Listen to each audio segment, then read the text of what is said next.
Welcome, everybody, to another episode of the Safely Extreme cast. This is for the week of August 15th, 2021. We have another great discussion lined up on game dev and getting into the game industry. I am Josh Bycer from Game Wisdom, and joining me, my co host from Nexus Games, Sharky. Hello, everybody. I'm getting tired of saying it, but not going to be from Nexus Game for too much longer because we're renaming the company, but hopefully soon. I'm tired of saying that. All right, well, we'll get the update with a new logo at some point here. We gotta get a new name first, then a new logo. But talking about getting things set up for success, we have kind of a three-part discussion planned over the next few weeks here on the Safely Extreme cast, as we're going to be discussing elements that are important to kind of set yourself up for success when it comes to game dev and indie game dev. And for part one, we're going to be talking about what it means to understand and read the market when it comes to video games. Excuse me. Because this is a topic that I feel a lot of indie developers have this as their blind spot. Mm-hmm. And the second part, we're going to be talking about how to set up for your best chance at success. Mm-hmm. And for the third part, we're going to be talking about community management. And all three of these topics go together. They're a set, And when we say part one, part two, part three, we're talking about podcast one, podcast two, podcast three. So this will be happening over the next 3 weeks. Mm-hmm. Yep. And the reason why this is important is that a lot of developers, I think, enter this industry without really understanding what does it mean to become commercially viable. And it's important to make that distinction because if you are just doing this as, a part-time, something I do an hour or two when I'm not doing my full-time job, a lot of what we're talking about doesn't necessarily apply to you. But if your goal is to one day say, I am making a living off of my video games and my game company, then this is stuff you need to be thinking about. Yeah. The fact that there's three parts to this, does that mean we're officially a triple threat? Maybe. But and my hair's just like all messed up from my headset. I just saw it.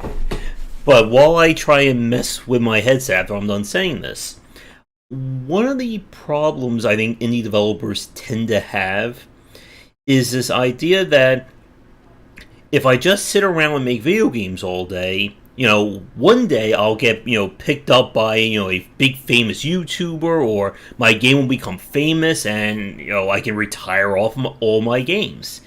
But it doesn't work like that. Unless before that happens, you go out and get struck by lightning 3 times, and then you come back, you get to the lotto store, you buy that lotto ticket, and then on the way home, you get struck by lightning 3 more times, and then you get home, and magically your game has done exactly that. But unless you get that exact circumstance, it's not going to happen. No, it's not. Just like trying to get my hair to behave for today, apparently. It's going out of control. But it's out of control. But as we were saying, for I guess like the first point I want to talk about, it's this idea of that if I don't see it, it doesn't exist. And this is something that I see a lot of indie developers and people who are trying to break into the industry tend to fall into this trap. That if I don't immediately know 10 examples of what I'm talking about, then surely it doesn't exist in the game industry, and how dare it not exist? And, we need to make something about it right this second.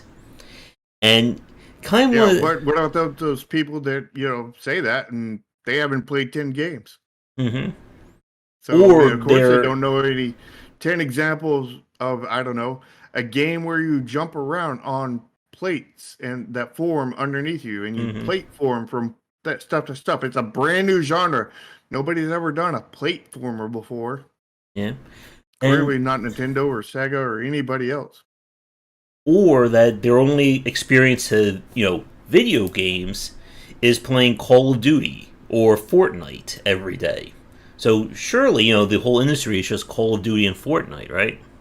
Oh yeah, yeah. That's the only two games that exist out there. And And if you play those two, you know everything you need to know about video games. you could totally make a visual novel RPG out of that. What is that even? Because I mean, there's nothing that exists like that.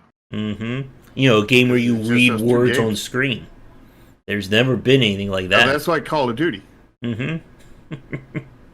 But while we're joking about this, there's this tendency among developers to become very insular to their opinions and to what kind of feedback they take.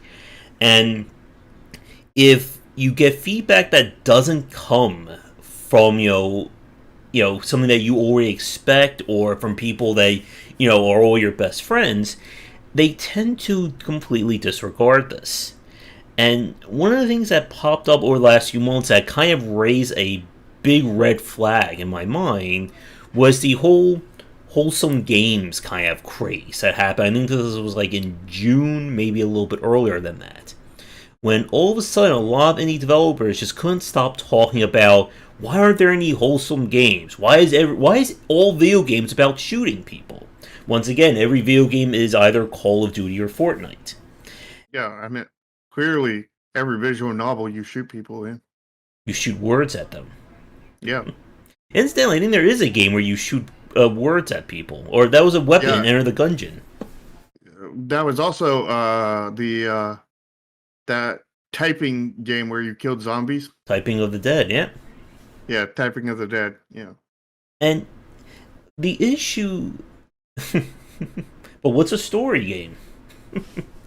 But the issue is that a lot of people like jumped on this, or at least it seemed that way on Twitter because I follow mostly indie developers. And the issue was that, first off, what does wholesome mean? What is a roguelike?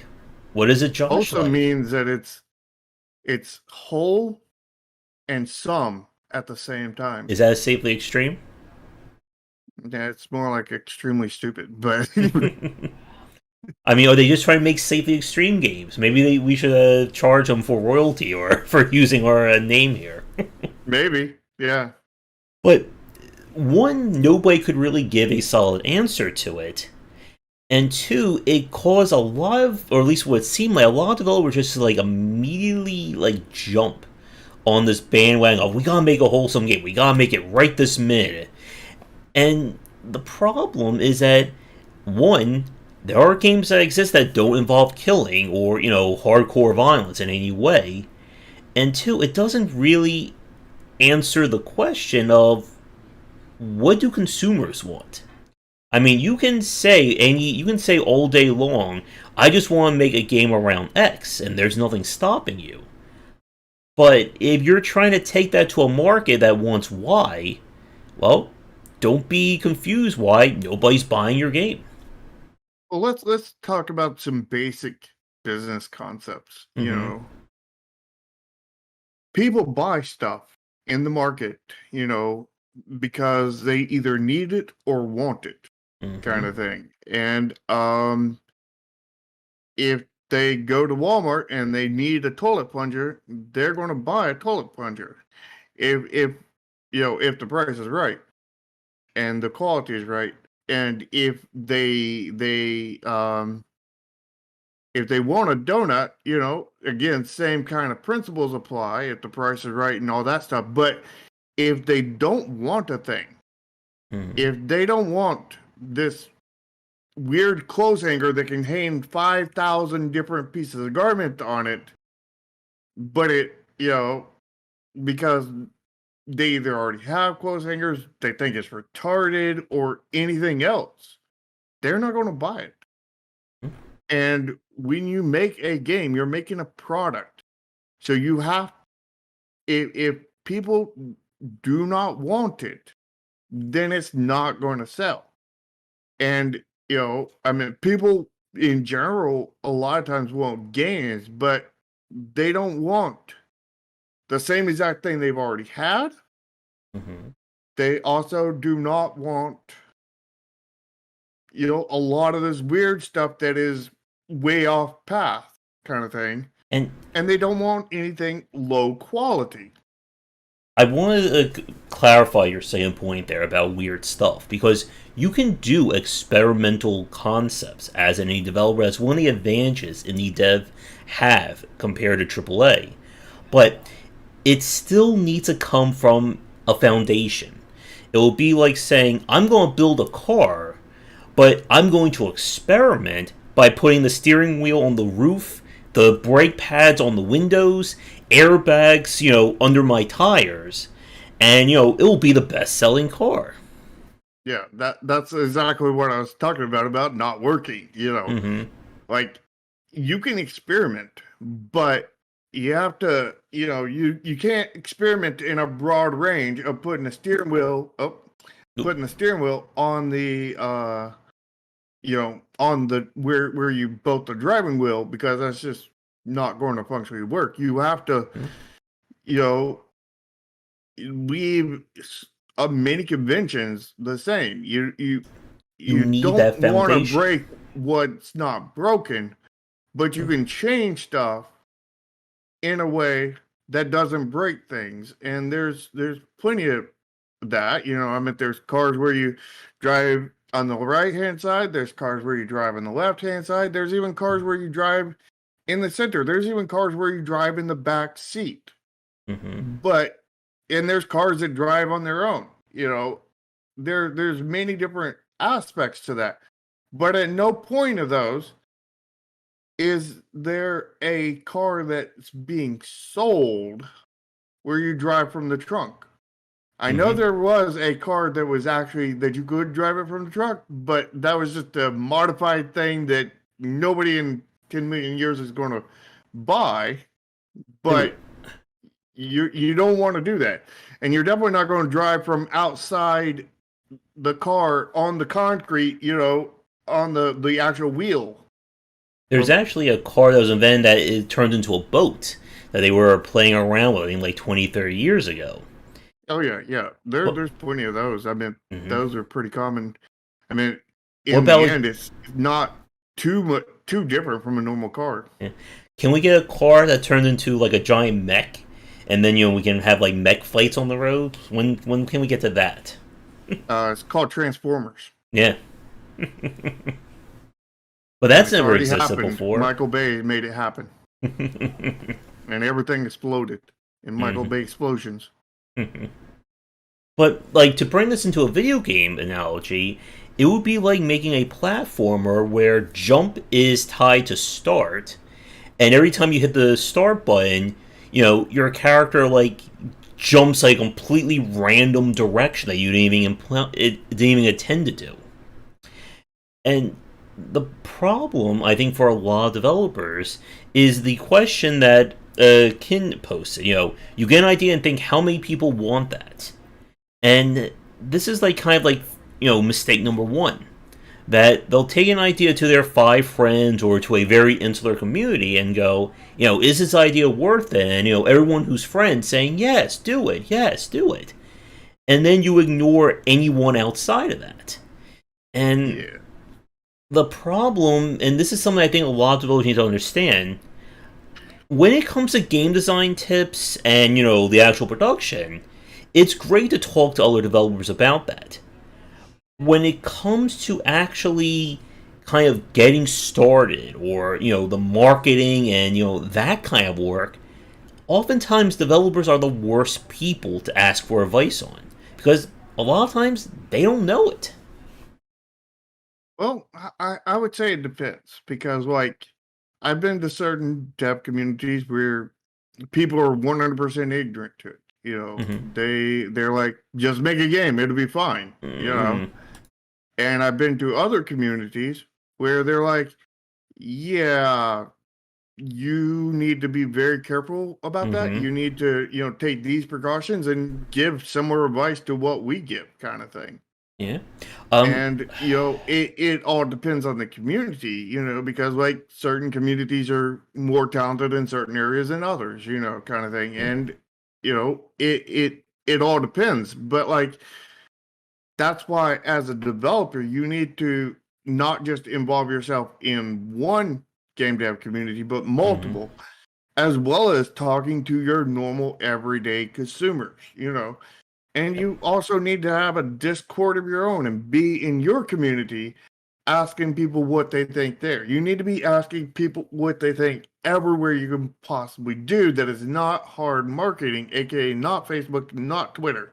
Yeah. You And you know, need, and the reason why we talk about this is this pretty much leads into playtesting. It's this idea that maybe I'm not the best person to have an objective opinion on this idea that I spent the last 3 to 5 years of my life on.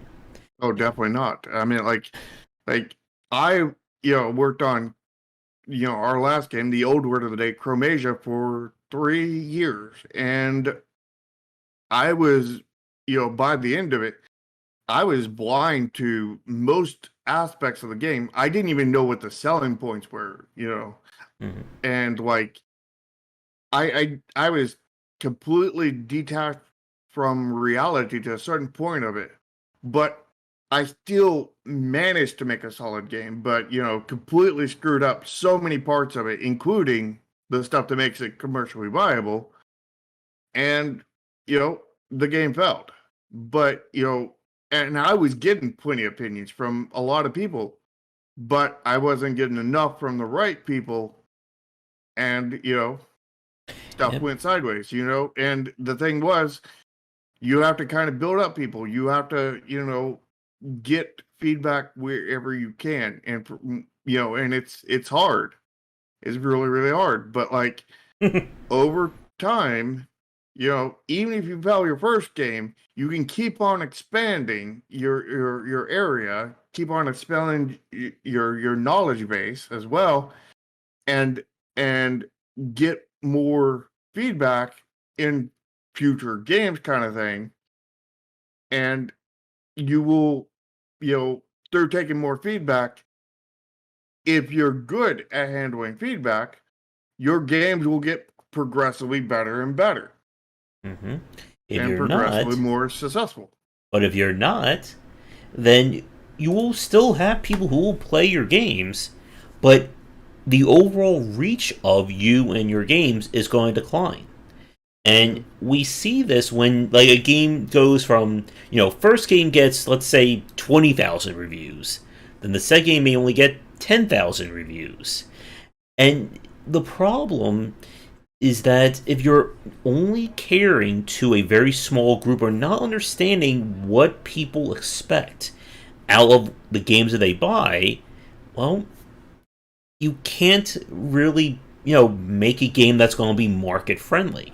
And when I say market friendly, I think that raises red flags in a lot of indie developers. The ones who go, I'm just making this for the art. This is my art and my passion. I don't care about making money. Well, if you don't, then And don't sell it. yep. And I hope And you don't have a put ads in full it. time job. I hope Yeah. you have a Don't full time job as well. yeah, don't sell it. Don't put your ads in it. Don't have 1 cent of transaction in there if that's the case. Yep. And there is nothing wrong with that. But in the same breath, you can't then complain and say, why is nobody buying my game? Well, did you make an art piece or did you make a product? Mm-hmm.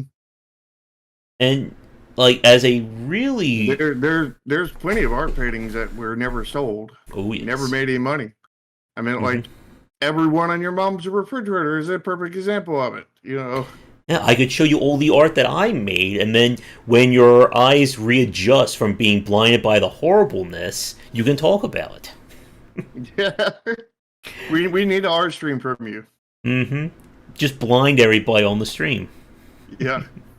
But, like, another thing that popped up lately that kind of was one of the reasons why we wanted to have this conversation was there is a bundle on itch that went up that was specifically saying it was a bundle for games with bad graphics made with no crunch that are very small and short, or something along those lines. I'm going to see Yeah, if I can that find was about 30 red flags there. only 30. 30 within the title. Let me see if I can find. Here it is. The shorter games with worse graphics bundle. And like that line is so like anti-consumer because as Mm-hmm. we've said, one of the things you don't want to do as any developer is talk about the problems with your games on your marketing or your store page. Again, the consumer doesn't want to hear this is a game I made while living off the street and I did it all by myself and I had no idea what I was doing, but please give me $20 for it. Yeah. The consumer, unfortunately, does not care about that. You're better off grabbing a, a cup and going and stand on the street corner, and you probably get like $150, $200 there. Mm-hmm. Probably more than you're going to make off of that game asking $20 for it. And to Ken's point there, I mean, this is one of those very weird points because at the end of the day, if you're a developer trying to live in this industry, you need to make money for you need to make games for consumers. Now, the thing is that for a lot of developers, having fun with game development, living off of game development, sometimes those two coalesce. But at the same in the same token, it is something you have to consider. There's a reason why developers like Jeff Vogue, Cliff Harris, Jay Burkett are still in this industry. Because while they make games that they love to play, they also understand that these games have to bring in enough money so they can live off of it. Yeah. And the thing is you really have to have both of those to really truly be successful at game development. And I'm when I say truly successful, I don't mean just making money. I mean making money, doing good things in the industry, and being in generally happy with what you're doing. Because I mean, you could always just go for the consumer aspect, dump happiness on the road and be the next EA, Take Two, Blizzard. Nobody, everybody loves Blizzard, right? Just go there and get sexually harassed. I mean, Mm-hmm. just a fun time, right there. You can definitely, and you could, also see the other side where they just do the fun side and not for consumers, where they make these really crappy jank games that were fun for them to make, but no consumer wants to touch it, kind of thing, Mm-hmm. because it's horrible. Yep, and And you really, to really truly be successful, in my opinion, you have to do both. mm-hmm. Because at the end of the day, there's one simple fact. If your game brings in less money than it costs to make it, it commercially failed. Mm-hmm. Like I don't care if people from Polygon, Kotaku wrote about how amazing it touched them and it was the most soulful, expressionist game they've ever played. If you are thousands of dollars in the red, you're in trouble. Yeah, and that's exactly what happened in my last game. Mm-hmm. And I mean, Polygon or anybody didn't write about it, but the reviews were 100% positive, Mm-hmm. and had nobody that did not enjoy the game. But I know from hindsight and from examination and everything else, I know that the game has many shortcomings. But the key shortcoming was the art that prevented the game from being successful. I mean, Mm-hmm.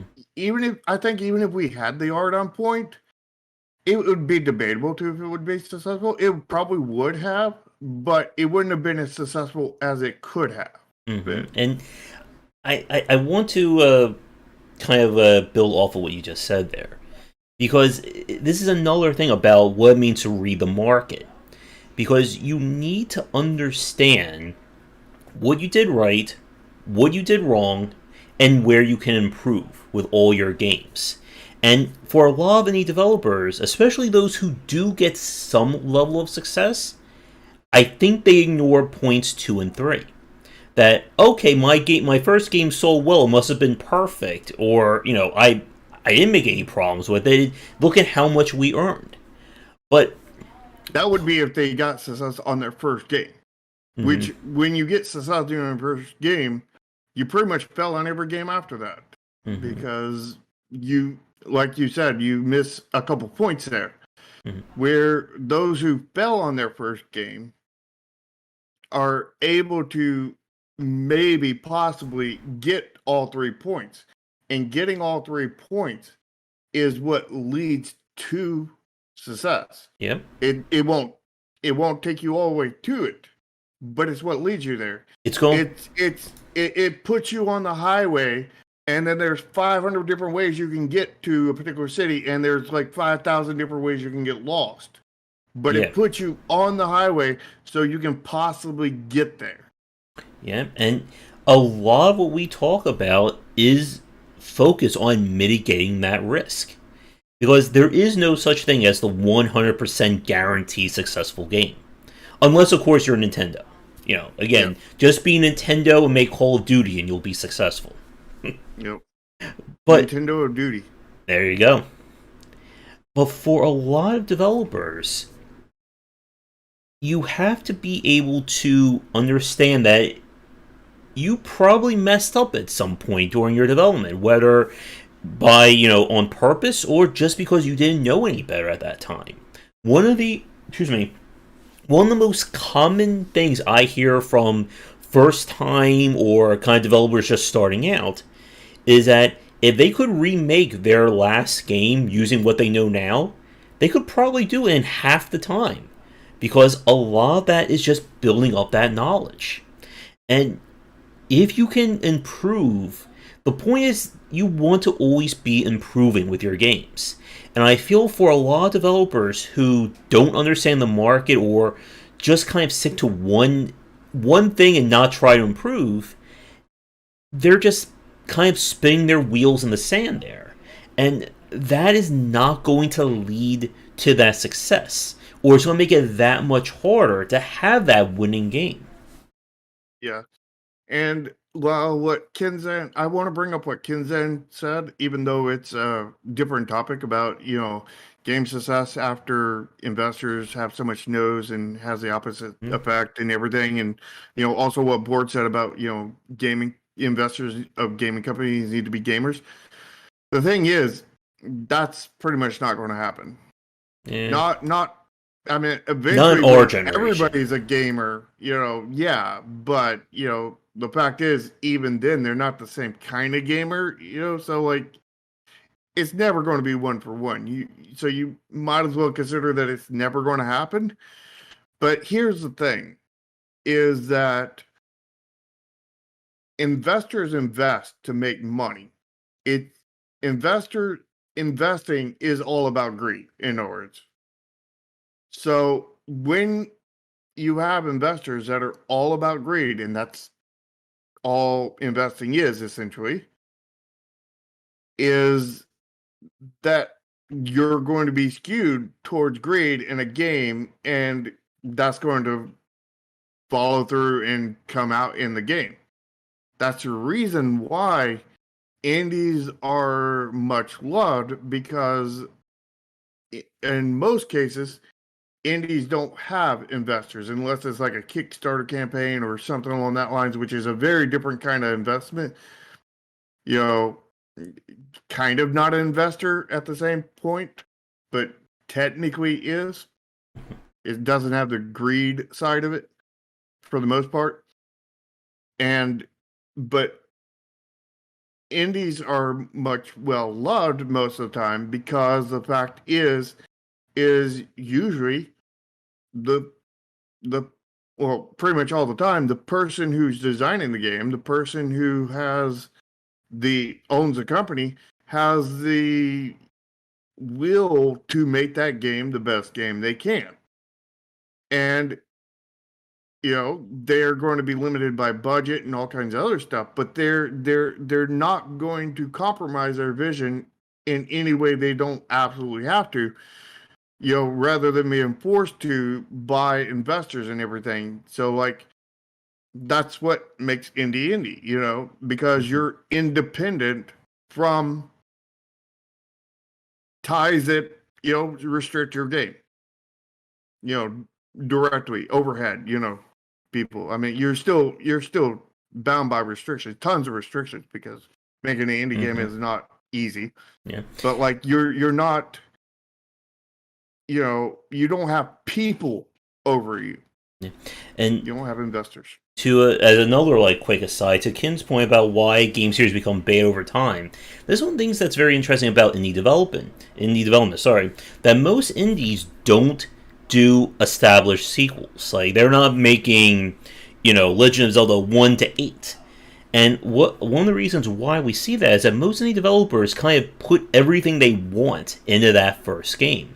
It's a reason why, we see developers like what was it, Mark of the Ninja from Clay, Kid Fox's games, that they tend to focus on a singular idea and concept, develop it as far as they want to, and then they want to go do something else. Like I remember when I interviewed Chris Park from Arkin, and one of the reasons why he kind of resisted making an AI Wars 2 for so long was he didn't want to make another game. He put everything he wanted into that first game. And the only reason he kind of was forced to make a sequel was that, well, he needed the money or his studio was going to close. Mm-hmm. But I mean, there is a reason to make sequels, Mm-hmm. and that the most key reason, the most easy reason to make a sequel is story. Yeah. Because you why are you going to maybe include all the mechanics you want into the game? If you have this massive sprawling story, there's no way you can implement that in one single game. Because if the story takes place over like it would take literally like 10 years to read the thing, then it's going to take like 20 or 30 games to get it in there. Mm-hmm. Yeah. And to bring this back to our topic in terms of like understanding, again, one of the things I see developers kind of fail on, going back to what we were saying a few minutes ago, is that part of understanding the market is understanding similar games to it. Like we said at the start, there are developers out there who think, oh, what if I made this game that involves jumping on one plate to another? It's never been done before. I'm going to say it in my marketing. Or never before seen game. Characters on the left hand side of the screen lining up to fight characters on the right hand side. It's a completely original concept, right? Yeah, completely. Never seen that before. I do want to hit on something that was said in there that Kinzan said, specifically, to build upon previous games and not dumb down the series. I mean, like, it depends on what you mean by dumb down. Mm-hmm. Streamlining Because, is not dumbing down.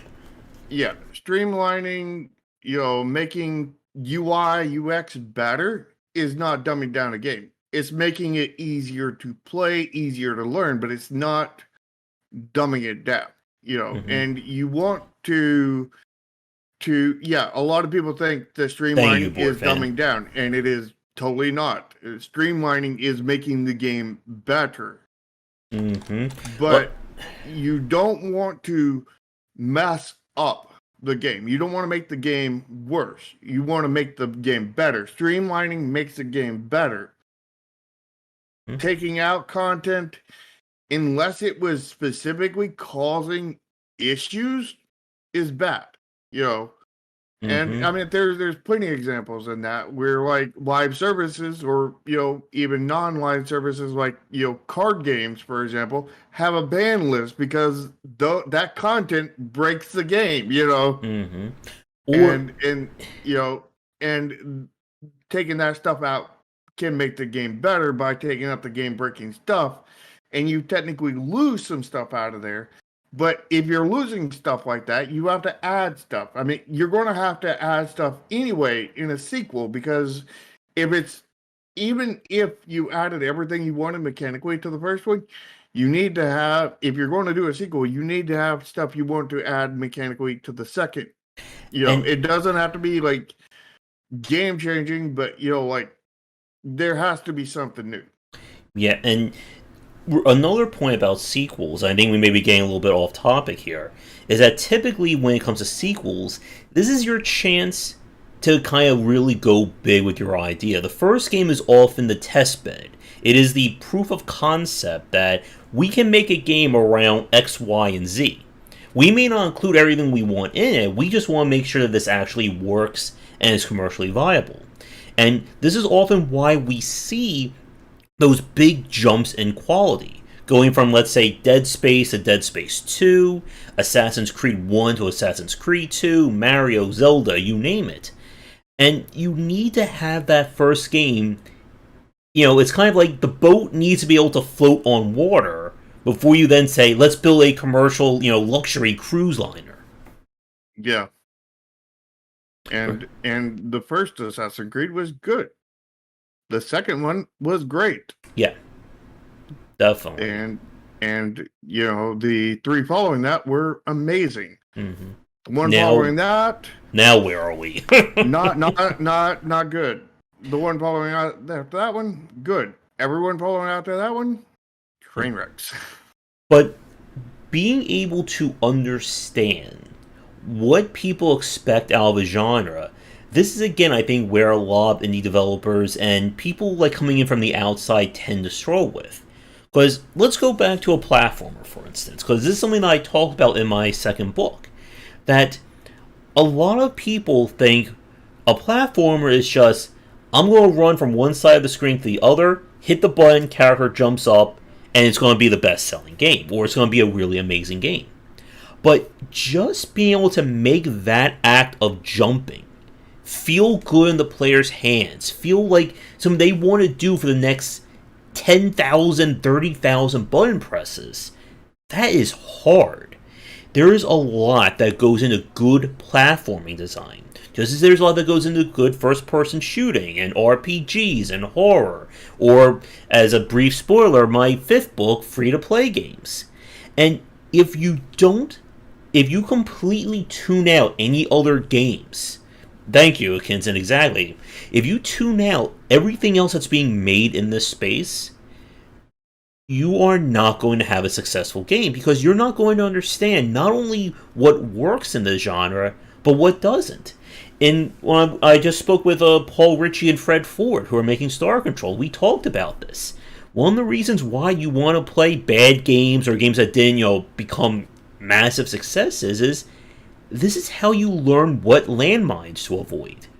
Because if all you do is, like with Darkest Dungeon, if all you do is say, I'm going to play Darkest Dungeon and make, Darkest Dungeon 1.5, you're not going to understand all the other games that came out that try to do that, and they didn't work. And this is why when developers try to copy other genres or other games that did really well, 9 times out of 10, they often end up failing to make a better game. Yeah, and I want to talk on the point about the platformer where you just run over and jump kind of thing. When you don't spend details on that and you don't put in details on that, that's very easy to do. I mean, very, very easy. Like all first-person shooters are you just click a button, the guy shoots a gun. Yeah, like I cannot program my way out of a soggy wet back. You know what I mean? I to save my life. I could not do that to save my life, and I could very easily program exactly what you're talking about in probably about 5-10 minutes. I even did that. I made an endless runner in Unity where a red square jumped over a blue square.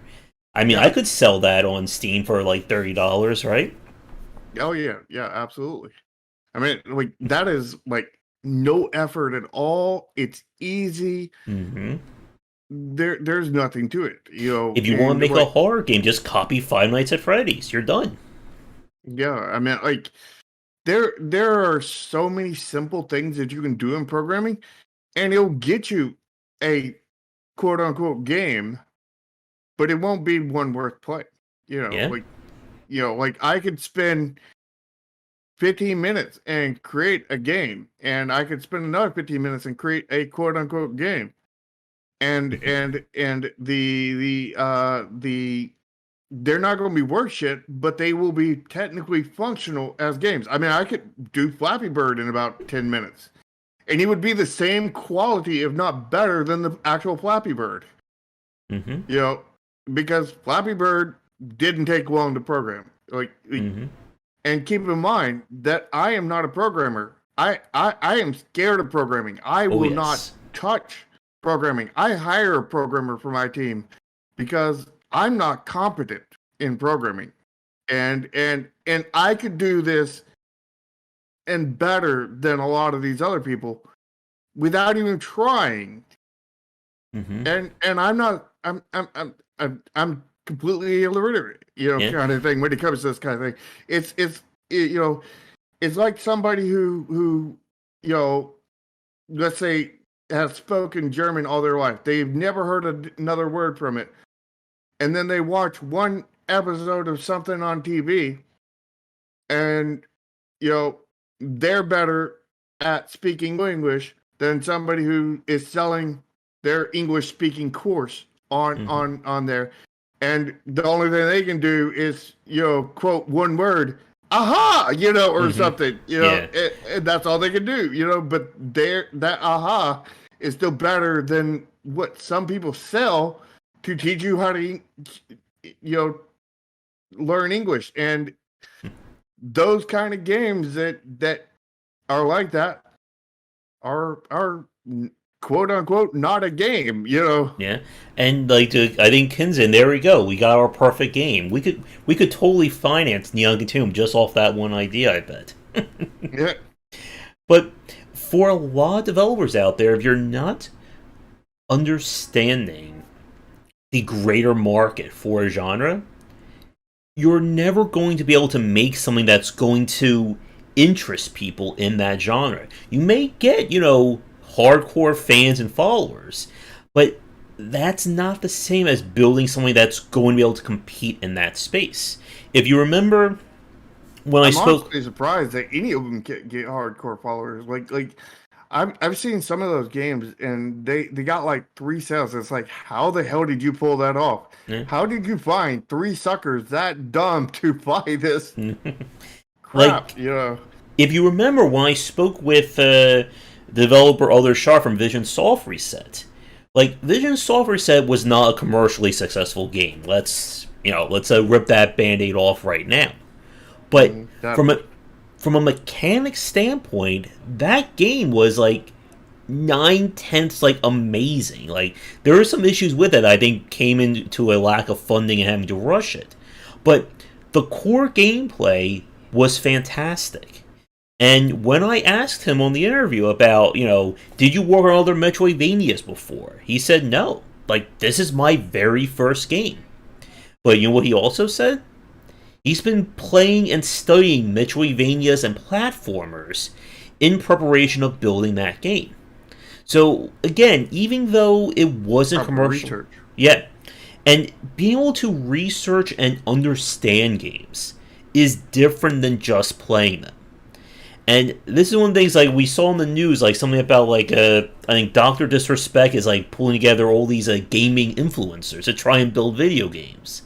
And how many red flags did you see in that? All of them. Mm-hmm. I've seen more red flags in there than I've seen whatever red flag energy store? drink he promoted in the energy drink commercials he made. And the red flags in there. And the thing is, just because you play a lot of video games doesn't mean you understand the design behind them. And being able to comprehend that is, one, it's incredibly hard to do if you don't have that background. And two, it is a very vital skill as a developer. In a post that I just wrote, I said this line, that being able to understand the quality of a game, divorced from your own opinions of it, is very important to do. You cannot like a lot of video games. There are a lot of genres that I don't like to play. But I still can understand the design and the philosophy behind them, and I can say whether or not this worked or didn't work for those fans. I may not be a fan, but I can still respect a game's design if it pulls it off. Yeah. There is certain genres I can't understand at all, though. Like, I cannot understand the first-person shooter genre because they all seem the exact same design to me. You point and you shoot. You have different weapons, you have different maps, copy and paste, and pretty much all of them are exactly the same, just different guns and different, which is all just map packs and just different weapons and just like, I have okay, never it's just played all Roblox. mods of the same game. I mean, they're not doing anything different. I mean, like, I can't understand anything farther than that. T-minus 10 seconds for the Doom Eternal fans to come in and yell at you there, Shark. But Doom Eternal did do a lot of stuff different. Well, okay, T-minus 5 seconds for them to come in and yell at you after that. But, yeah, like... The one thing I did see doing different is that one where you were platforming at the same time and running around. It was really hardcore. Ultra Kill? Yeah, Ultra Kill. That one was legitimately different, and I actually, somewhat liked that one because of that. Yeah, it didn't feel exactly the same, and Doom didn't feel exactly the same, but it felt pretty close. But to get to that point of being able to elevate a genre or elevate a design, it takes studying that market and studying that game. There's a reason why, for the longest time, Blizzard was considered one of the marquee game developers. Because their whole MO was just basically, let's take a game genre, let's make it better. And that was it. Like, they didn't really make brand new games. They just took whatever was popular and say, let's make the wheel better. And they were one of the few studios who could do that. Mm-hmm. Now, today's Blizzard, not so much. They're really great at stuff at today's Blizzard. Yeah, they're scandals. great at getting sued. Mm-hmm. They're experts at getting scandals. Yeah, they're experts at allegedly, harassing people and allegedly, doing other bad things. Mm-hmm. Of course.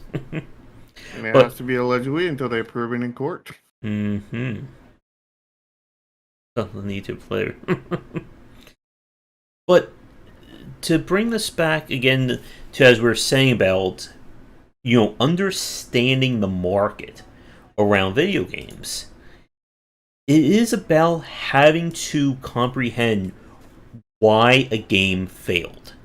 And this is something I think a lot of developers, especially those who are just starting out, really fail to learn their lessons. Because you can have a game that, in a way, succeeded, but it still failed. Like, if a game just... Is that safe history? Maybe. It's a successful failure. There we go. And we see this from a lot of smaller, or the quote-unquote art games, that the game may have earned enough money to, bring in a profit. It got covered by major developers, or, major names brought it up, major critics talked about it. But then we play it for like 10 minutes, and we can just start putting together a laundry list of issues that we find. And this is why, like, on my show Completion Critiques, I talk about churn rates, we talk about UI UX, because these elements are foundational. And if you can't get the foundation right, your game is just... it could do so much better. Mm-hmm. Yeah, UI UX is definitely something that you need to deal in every game. Mm-hmm. And UI UX, again, is different from accessibility.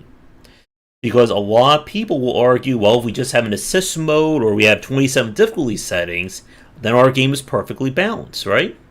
If you can just hit exactly. auto skip, the game works. You know, why are there any problems with it? You could just skip all the The entire combat. game. Yeah, I did that with Eichenfell. I really enjoyed the story of Eichenfell, but there were some issues with that gameplay that if that wasn't an option, I probably would have stopped that game so much earlier. Hmm. But I think again, a lot of the issue with that was that it was too samey. There was too much of the same thing over and over hmm again. yeah, And, they could have easily solved that by just putting less encounters in there, yeah. But and again, or made the encounters feel legitimately different, but that would have costed more budget because they would mhm, need more enemies or and enemy speed types things or up. animations, Yeah. And stuff again, like that. these are issues that can sink a game. Or it leads into that death by 1,000 cuts. That, if your UI is bad, then your core gameplay loop is bad. If your core gameplay loop is bad, your moment to moment is bad. And all these things add up. And it's often why we see games that have these problems have massive churn rates. Because, yes, you'll start at 100%, but then you'll quickly go down to 75%. And then maybe 75% goes down to 55%. And then maybe it stabilizes at 45%. But then of that 45%, maybe only 10% actually made it through to your game. Yeah, it's hard. Yeah, That's the MO. That'll be the major point for the next 3 streams. It's hard. And ask a lawyer, too. yeah. I was about to say, what can we say that's not ask a lawyer? It's hard. And No, I mean after it's hard. we'll have to figure that one out. It's hard. Ask a masochist. Well, we have one right here, thankfully. No, we have a weird masochist. Yeah, which is clearly different. Yeah. But, and I think this is another point that we've been kind of dancing around. There we go. Just use one of the things we discussed earlier and we'll get all the people watching. Yeah. But this is something else we need to bring up about understanding the market. We've been kind of dancing around this point, but it needs to be said. Critical success is not the same as commercial success. I don't care if all your famous developer friends say that your game is great. I don't care if Northernlion, Markiplier, PewDiePie, anyone else says that they love your game. If at the end of the day, if your game is not pulling in enough money, or if the market rejects your game, it failed. Mm-hmm. And Board is asking if dress-up games, if they're even successful. Some of them are, Yeah. but I'm pretty sure there's a line of dress-up games, Barbie dress-up games on multiple platforms. I think they're mainly on handheld though, that are pretty dang successful because they're paying for the Barbie license over and over, and they keep on making sequels. So yeah, they're bound to be successful. But are they successful off of the license, or are they successful off of the gameplay? And I bet it's the license. But who knows? I never played one, but I do know they have to be successful with how many sequels and everything else they're getting. Yeah. But are all dress up successful? Absolutely not. Because not all of anything is successful. But how many? What's the ratio? And and how does that compare to ratios of other genres and stuff? And I don't know. Yeah, and there's a difference between somebody liking a genre and liking your particular version of it. And this is again one of those points that goes back to platformers. Every platformer is just like Mario, right? It's just Mario times a million. No, that's not how it works. That there are different interpretations. Like, I don't feel that there is such a thing as the 100% niche genre. That there is a specific gameplay loop that is so niche it will never be able to blow up. But there are different takes. There's different versions of this. There's a reason why more people have probably heard of Sid Meier's Civilization than they have something like Stellaris. because Civilization was meant to be more of a consumer-friendly, more mainstream game. Now, does that make Hmm. it the best, turn-based or 4X game? Probably not. And if I did say that, then I would get all those fans coming in to attack me. But you have to be able to understand, at the end of the day, how do you make this, consumer friendly? How do you make it approachable for people? It's like, as a really good counterpoint, a really good example, it's something that we're seeing with the retail release of Dwarf Fortress.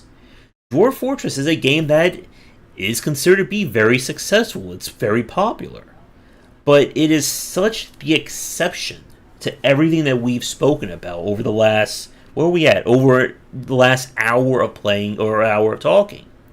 And what Kid Fox is doing, what they're kind of bringing from their expertise, is UI UX.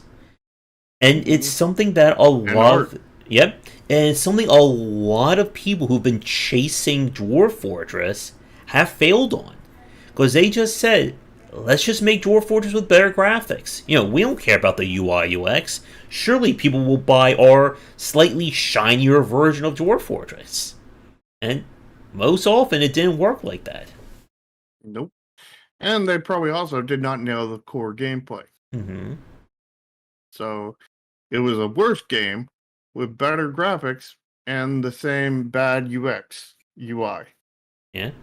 And UI UX is one area where sequels or imitators, if they fail on, they will get raked over the coals for it compared to that first game.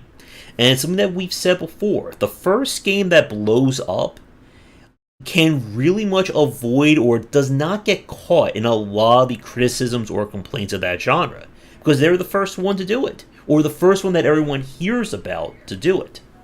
Yeah.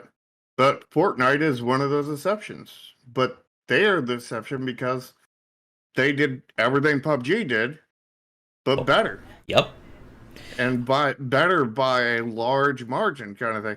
And they had something that made them different. The whole building aspect that adds to everything They that's in only PUBG.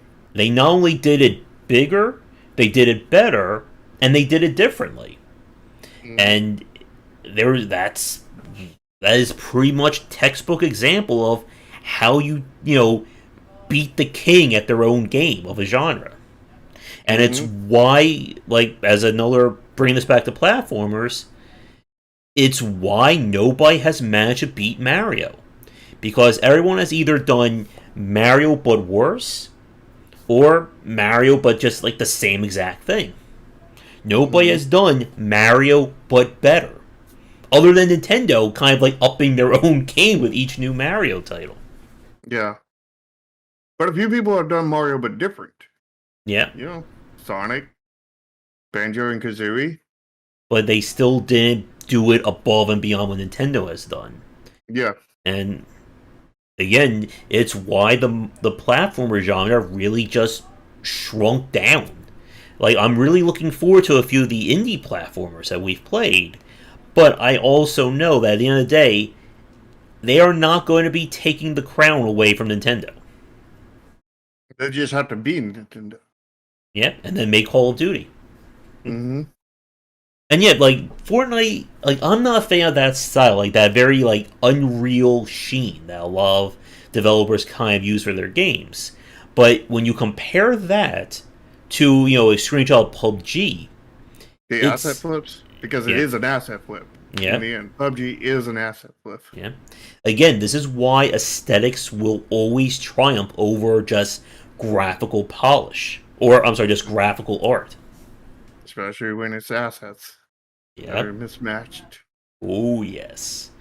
Like that game we played last week, that Mech Armada game. I really like the design of that game, Hmm. but the entire use of assets, even if they're being slightly touched up, it just makes the quality of that game look so much lower. Yeah. And the thing about assets is, a lot of people swear by them, and a lot of people don't succeed with their games. Is Mhm. there some kind of correlation but there? Probably. But here's the thing about using assets. We're not saying to not use assets. We're saying to be very careful about using assets. Mm-hmm. I would say, for example, if you were making a pixel art game, if you find one asset pack that includes a lot of things you need, kind of thing, and it has the style and everything that you're looking for, maybe it's worth picking up. And then you pick that up and you have your artist add to that, Mm-hmm. and allow them to change the base thing into something that fits their style more, but make sure everything is consistent and everything else. And if you do it that way, it'll be fine. Now, if you go and pick up a bunch of different assets, kind of thing, and then you'll plop all those to an artist and tell them to change them and make them fit, kind of thing, it's not going to be great. And number two, the artist is not going to have a good time. And number three, it's going to cost you more money. You're not saving yourself any money. The only way you'll save yourself money is doing the path I'm talking about, where you just do the one set kind of thing. Because when you start asking, getting all these other sets in, I've talked to multiple artists where they've told me that they had jobs where they were throwing a bunch of asset packs and then told to make it, better and fit together, kind of thing. Mm-hmm. And they said it took way more work than what it would to just take the one asset and then just build a whole bunch of new assets based off of that with little tweaks to that. Yeah. And it's just more expensive and lower quality. You're paying more and getting less. And like this would definitely lean into talking more about the production and development side, and managing people along those lines, and that's definitely another topic in of itself. Now we are over an hour into our talk. We do have one final topic that will kind of be our segue into next week's show. But before we get to that, anything else that you want to discuss, or did we miss for the rest of this topic? I don't know. Do we want to save that for the next topic? We could certainly lead off with it. Maybe we could just talk a little bit about it and then, kind of hint to it, if you were, start the conversation and then just, carry the conversation to the next one. All right. We'll do that for like the next 5 minutes and then we'll wrap it up from there, I think. Yeah. Yeah, so the final point, this is what will lead into our next topic, is that being able to understand the market is also about understanding what you need to do to succeed as a developer. Because as we've said over the course of the last hour and what we've said in many of our other talks, being able to just making video games, even just making good video games, that is not enough to succeed in today's market. People have expectations. They not only want good gameplay, but they need you to present that in a way that it works for them. Yeah, and we talk about this in our Indie Inquiry show every week, where marketing is a vital part of being successful. And in marketing, the most important part of marketing is your trailer. But your trailer can never be on point if you don't have good art in your game. Mm-hmm. So there's so many aspects that just if you don't do good marketing, you're not necessarily going to fail.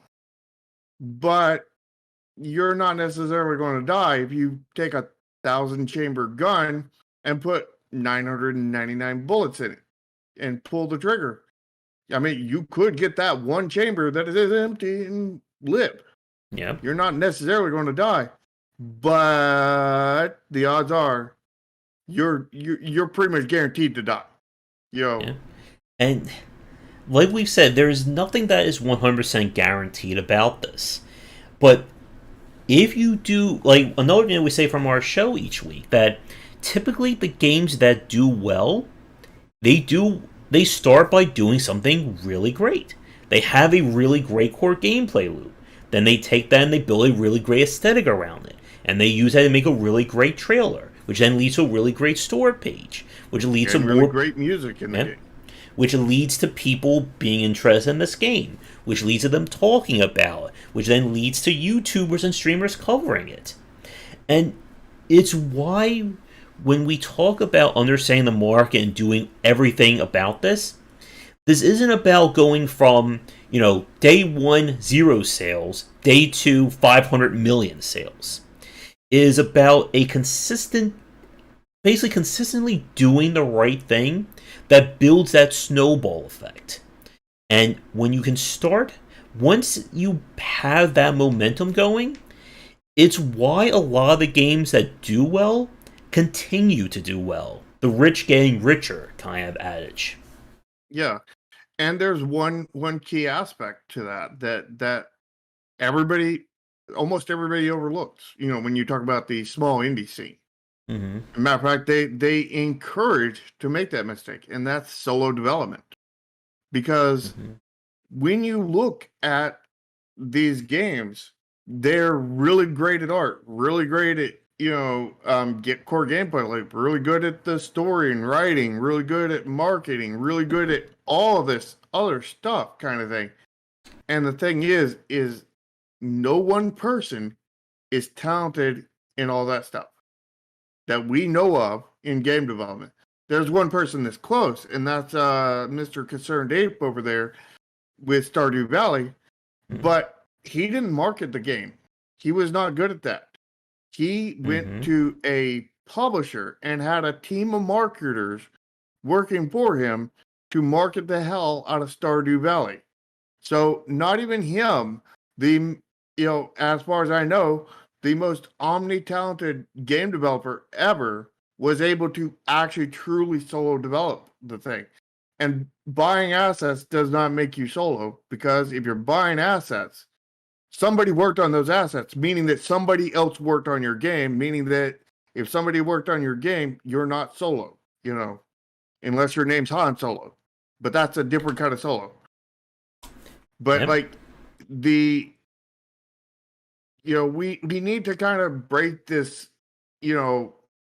mold of thinking that solo development is a way that you can succeed commercially. You can.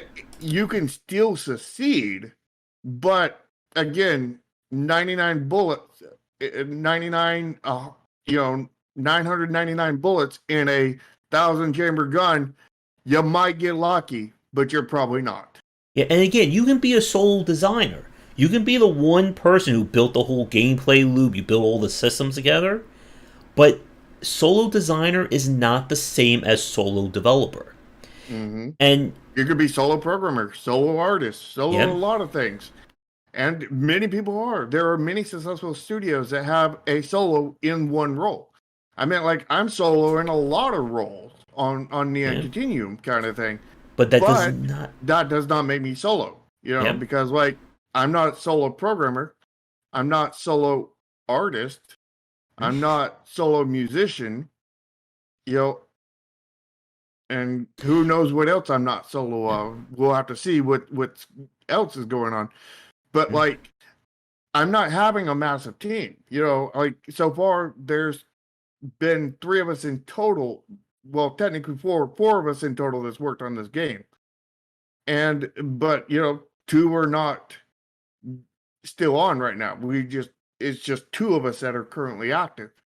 But that does not make me a solo. And just because they're, like most of those people are outsourced, also does not mean that it's solo. If you outsource all the people, I mean, solo means you made the game by yourself, meaning that if you're saying that you bought assets or you hired somebody outsourcing kind of thing, you're discrediting them from their work, claiming that you did it because you made that game solo. And that's all kinds of levels of corrupt. I can see how people can make that assumption kind of thing, but like it's not true, and it's a bad shady path that will lead to, if it's continued down that route, it'll lead to, that person becoming the next EA, the next Take Two, the next Bethesda, the next Blizzard, kind Mm-hmm. of thing. Because if you're discrediting people at the early stages of you being in development, what are you going to do when you get to the higher stages? You Mm-hmm. know, I mean, it's just it's a very bad road Mm-hmm. to take. Now, solo making a game solo is not completely bad. Mm-hmm. You know, doing it to learn is very, very good. You're learning, but when you're doing it to learn, you're not doing it to sell a game. You're doing it so you can learn programming, so you can learn art, whatever aspects you're wanting to become solo in or become skilled in. You're doing it in that part. And maybe the game has no music, Mm-hmm. no this, no that kind of thing. But it doesn't matter because you're doing it to learn, and then you can take those skills that you learn and apply that to your next game, which may be a commercial game, which then you have other people that you hire that then come and help you and fill in those gaps in your talents. But like there's just just being purely solo is a trap. It Mm-hmm. and not to mention how much work it goes in game. Being solo for a commercial game and trying to get commercial quality on everything, that is a nightmare. Mm-hmm. That's infeasible. That's saying that the world speed record on speed running this game is 2 hours kind of thing, and you're going to do it in an hour and a half tomorrow, Yeah. and it's not feasible. Yep. And again is why this segues into setting yourself for success. Is that understanding the market is about understanding what work went into a game's success. And I think the industry really has a problem with this. So many sites and YouTubers and streamers will only prop up the games that made it, or the Cream of heartwarming crop, stories. What was that? the cream of crop, Yeah, and the cream that rises to the top. And then everyone just thinks, oh, Darkest Dungeon made it because IGN covered it. Or, PewDiePie yelled and died in it. But the problem is that there's so much more that goes into being successful as a game developer that, like we said earlier, that if all you do is just scope out the 10 out of 10 and Game of the Year winning titles, you're not going to see all the hurdles that they jumped over, all the work that went into it, and more importantly, the mistakes that they avoided that other people have made. Yeah, and to Amir's point, possibly if you're the only one that works on it and you don't use any assets, but it's kind of hard to have game without code. I mean, it's possible, but it wouldn't be a video game. It'd be a tabletop game at that point, which is where I started game development at. I started as a tabletop development and made my own tabletop games because I started as the writer, and then I moved into designing. Mm-hmm. So writing and designing is not all you need, but it's the main things you need for a tabletop game. But a tabletop game is not a video game, but it is still a game, and you still need more than that because you still need illustrations, you still need UI elements and all kinds of other stuff inside of a book. But Mm-hmm. like it is a aspect of where you could make a game, kind of thing. And yeah, I mean, like that's where I started. So yeah, I mean, like you could potentially solo make a game if you have solo make a tabletop game if you're talented in art and design and writing and UI. Mm-hmm. Although UI for a book is completely different from UI for a video game. Hmm. Oh, yes. But I think with that, let us wrap things up here. And for next week, we're going to talk more about what do you need to do to give yourself the best chance at succeeding as a developer. So, as always, thank you so much for tuning in. If you're interested in following us, you'll find links and descriptions to Twitters and Discords and all that down in the descriptions. Yep, and make sure to lick the smash button, smack the lick button on both of our channels. Yep, And smack the lick button. yeah, smack the lick button and lick the smash button. And go down in the description. There will be links to many things. Josh's channel, my channel, Discord for both of us. We each different. So come in and join both Josh's, my Discord, our YouTube channels, everything. Just join all of it. Just and smash all the like buttons and lick all the smash buttons and smash the whatever and lick the whatever, lick everything. Just don't do like that one girl on the news and go to the grocery store and do that. All right, we'll be back next Sunday starting around 4:30 ET. And if you want to catch our show in the inquiries where we review indie game store pages, that is Thursdays starting around 3:34. So with all that said, my tongue's getting tongue tied as well.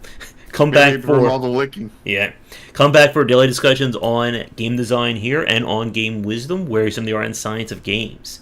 Until next time, take care.